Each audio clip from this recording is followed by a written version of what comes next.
আসসালামু আলাইকুম। আজকে পরিসংখ্যান ভূগোলের আমরা আর একটা অঙ্ক দিব। অঙ্কটা হলো আমাদের, দেখুন, নিম্নের উপাত্ত থেকে চতুর্থক ব্যবধান নির্ণয় করো। আমাদের নির্ণয় করতে বলছে, চতুর্থক ব্যবধান নির্ণয় করতে বলছে। নিম্নের উপাত্ত হতে চতুর্থক ব্যবধান নির্ণয় করো। এটা আমাদের উপাত্ত, দেখেন এটা উপাত্ত দেওয়া আছে। উপাত্তটা হচ্ছে শ্রেণীর ব্যক্তি 5 থেকে 10, 10 থেকে 15, 15 থেকে 20, 20 থেকে 25, 25 থেকে 30, 30 থেকে 35 এবং গণসংখ্যা দেওয়া আছে, দেখুন 2, 7, 9, 8, 3, 5। এই উপাত্তটা থেকে আমরা একটা সারণী তৈরি করব। তারপরে আমরা সেই সারণীর মানগুলো সূত্র বসে দেব। তা দেখুন সারণীটা চতুর্থক ব্যবধান নির্ণয় সারণী। আমরা শ্রেণীর ব্যক্তি এখান থেকে নিয়েছি, এই যে ওপর থেকে শ্রেণীর ব্যক্তিটা নিয়েছি, দেখেন। তারপরে তো গণসংখ্যা এই লাইনে নিয়েছি। শ্রেণীর ব্যক্তিকে সি দ্বারা প্রকাশ করে, গণসংখ্যাতে এর দ্বারা, এবং এখান থেকে আমরা ক্রমযোজিত গণসংখ্যা বের করব।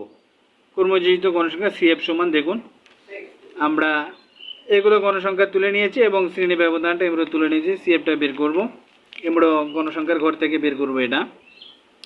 তাহলে গণসংখ্যা প্রথমে 2 দেওয়া আছে, তারপরে আমরা প্রথমে এখানে 2 নিলাম, এখানে বরাবর যোগ করে দিবেন নিচের দিকে। 2 যোগ 7 9, তারপরে 9 যোগ 9 18, দেখুন 18-র সঙ্গে 8 যোগ দিলে 26, 26-এর সঙ্গে 3 যোগ দিলে 29, 29-এর সঙ্গে যদি আমরা 5 যোগ দিই তাহলে 34। এভাবে ক্রমযোজিত গণসংখ্যা বের করতে হয়। তো এখন আমাদের দেখুন গণসংখ্যার ঘরে আমাদের নাম্বার কত বের হলো? 34। গণসংখ্যার ঘরে আমাদের নাম্বার বের হয়েছে 34। তা আমরা এখন এই মানগুলো এখন আমরা সূত্রে বসাবো। দেখুন আমরা জানি চতুর্থক ব্যবধান সূত্র, চতুর্থক ব্যবধানের সূত্র হচ্ছে কিউডি সমান, দেখুন কিউডি সমান Q3 - Q1 / 2। এটা হচ্ছে সূত্র, চতুর্থক ব্যবধান অঙ্কের সূত্র এটা। তা আমরা এই সূত্রটা করতে গেলে আমাদেরকে আরও দুটা সূত্র তার আগে করে নিতে হবে। দুটো সূত্রের মান বের করে নিতে হবে, তারপরে এই দুটা Q3-র মান Q1-এর মান বের করে নিতে হবে। তো এখানে দেখুন প্রথম চতুর্থক অর্থাৎ Q1 যেটা আমাদের, সেটা আগে বের করে নিতে হবে। সেটা সূত্র হচ্ছে L1 + n/4 - fc / fm গুণন c। আমরা এখানে এটা বের করব। এখানে n/4 সমান, দেখুন n এর মান আমরা এখানে দেখুন সারণীতে কত বের করেছি? 34। আমরা কিন্তু 34 বসে দিলাম, তারপরে /4 সমান এটাকে যদি ভাগ দিই তাহলে 8.5 চলে আসে। যা দেখুন ক্রমযোজিত গণসংখ্যা 9 এর মধ্যে আছে। ক্রমযোজিত গণসংখ্যা 9 এর মধ্যে আছে। আমরা কত বের করলাম? 8.5। এই দেখুন 8.5 কিন্তু বের করেছি, তাই না? দেখুন এই যে দেখুন 8.5 বের করেছি। ক্রমযোজিত গণসংখ্যা 9 এর মধ্যে আছে, 9 এর মধ্যে এটা অবস্থান করছে। কত শ্রেণী বরাবর? 10 থেকে 15 শ্রেণী বরাবরে অবস্থান করছে। এই দেখুন 10 থেকে 15 শ্রেণী বরাবরে এটা অবস্থান করছে। 10 থেকে 15 শ্রেণী বরাবরে এটা অবস্থান করছে। তো আমরা এখন পরে পৃষ্ঠায় যাই বাকি অংশ দেখার জন্য। তো দেখুন এখানে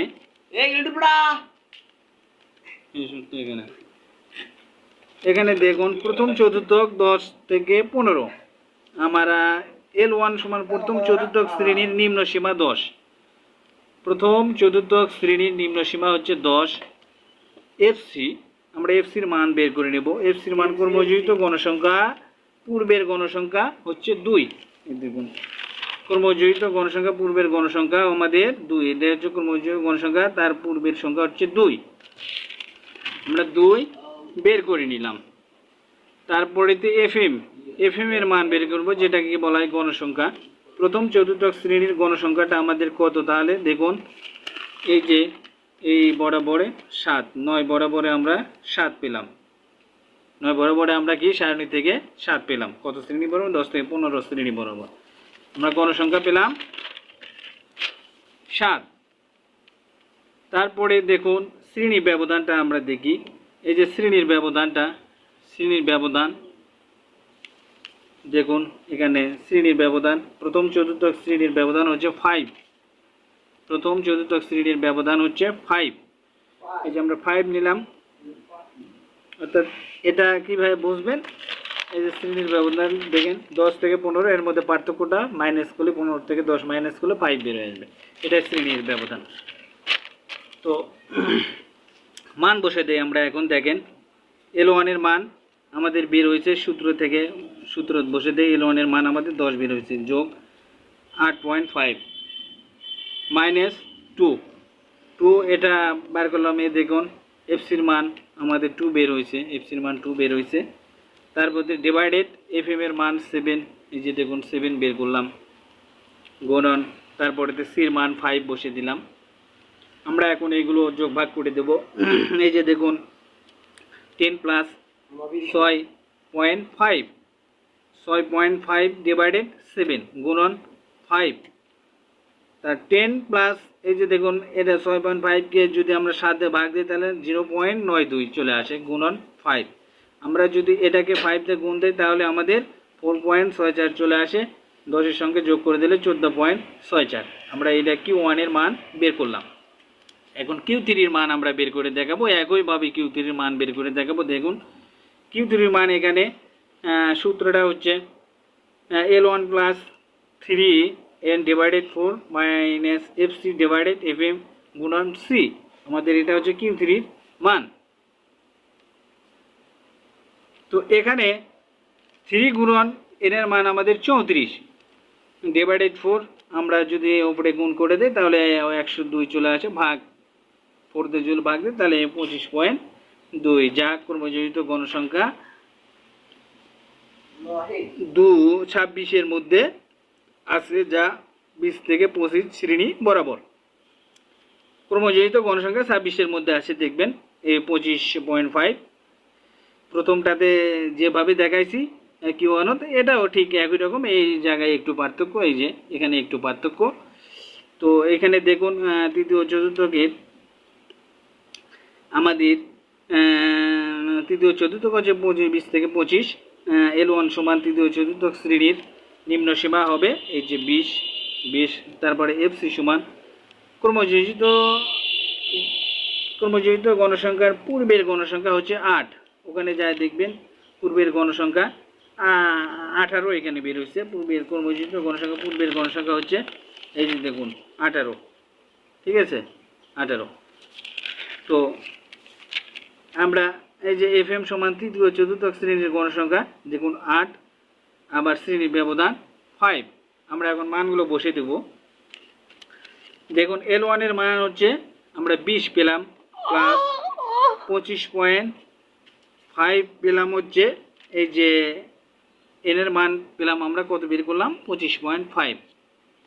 এই যে দেখুন 25.5 কিন্তু আমরা L এর মান বের করলাম, সেটা বসে দিলাম, মাইনাস 18 এফসির মান আমরা এই যে এফসির মান আমরা কত বের করলাম 18, এফসির মান 18 বসে দিলাম, ডিভাইডেড 8 ডিভাইডেড দেখুন এখানে কত বের করেছি FM এর মান এই যে দেখুন 8 আমরা পেয়েছি, 8 বসে দিলাম, গুণন সির মান আমরা 5 পেয়েছি, এই যে সির মান 5, শ্রেণী ব্যবধান যেটা ব্যক্তি বিরতি।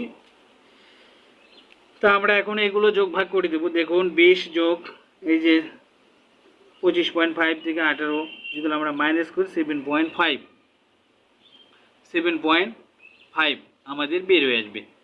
তো এই যে দেখুন আমরা 20 প্লাস 7.5 8 গুণন 5, এটাকে যদি আমরা 8 দিয়ে ভাগ দিই তাহলে 20 যোগ 0.93 গুণন 5, এটাকে যদি আমরা গুণ দিই তাহলে 4.68 আমাদের চলে আসে, সেটাকে যদি 20-এর সঙ্গে আমরা যোগ দিই 24.68 আমাদের বের হয়ে আসবে, 24.68 আমাদের বের হয়ে আসবে।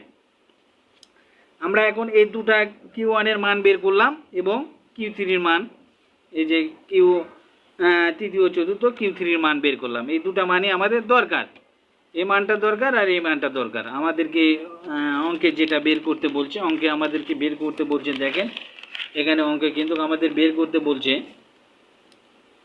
চতুর্থক ব্যবধান বের করতে বলছে। এই যে চতুর্থক ব্যবধান আমরা কিন্তু সারণীর উপরেও লিখে নিয়েছি, চতুর্থক ব্যবধান নির্ণয় সারণী। এটা আমাদের এখন মান বসিয়ে দেব। এই যে এই সূত্রটাতে এখন এটা আমাদের বের করতে বলছে, এই সূত্রটা, এটা আমরা মান বসিয়ে দেব। তো দেখেন এখানে মানগুলো চতুর্থক ব্যবধানে বসাই।